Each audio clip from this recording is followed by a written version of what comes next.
یہ اس طرح ہے جیسے نماز میں جو تسبیح سے اعلیٰ و عرفہ کنڈیشن ہے، نماز تسبیح کی اعلیٰ و عرفہ کنڈیشن ہے، اس لیے کہ آپ نماز میں بھی کلمات الہیہ، قرآن، دعا، درود سب کچھ اکٹھا پڑھ رہے ہوتے ہیں۔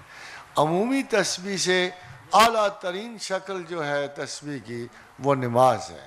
جب حضور سے پوچھا گیا کہ نماز کے بنیادی مقاصد کیا ہیں تو فرمایا اقم الصلاۃ لذکری، نماز بھی میرے ذکر کے لیے قائم کرو۔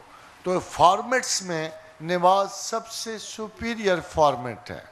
اب ہم دیکھتے ہیں کہ کیا اس میں یہی ارتکاز چاہیے جو یہ سوال ڈیمانڈ کر رہے ہیں؟ نہیں، it's not at all۔ بلکہ بخاری نے کہا کہ جب ہم نماز میں کھڑے ہوتے تھے، اصحاب رسول نے اللہ کے رسول سے کہا کہ یا رسول اللہ صلی اللہ علیہ وآلہ وسلم، جب ہم نماز میں کھڑے ہوتے ہیں تو ہمیں وساوس بڑے آتے ہیں۔ اب خیال یہ جیسے کہ ہم کس طرح وساوس سے بچیں، تو اللہ کے رسول نے فرمایا عین ایمان ہے، عین ایمان ہے۔ اگر آپ کو تسبیح اور نماز میں وساوس آ رہے ہیں تو اس کا مطلب ہے یہ آپ کے اچھے ایمان کی نشانی ہے۔ اس لیے کہ شیطان کہہ رہے یہ نالائق جو ہے نا میری ہاتھ سے نکلا جا رہا ہے، جب وہ یہ دیکھیں گے تسبیح وظائف تو اس میں ہونا کیا چاہیے؟ وہی جو نماز میں ہونا چاہیے۔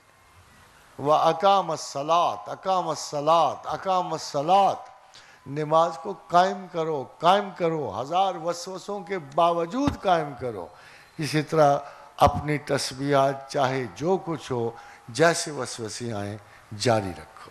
اللہ آپ کو برکت دے۔ تھوڑے تھوڑے کر کے پھر سب بھاگ جائیں گے، چھٹی ہو جائے گی۔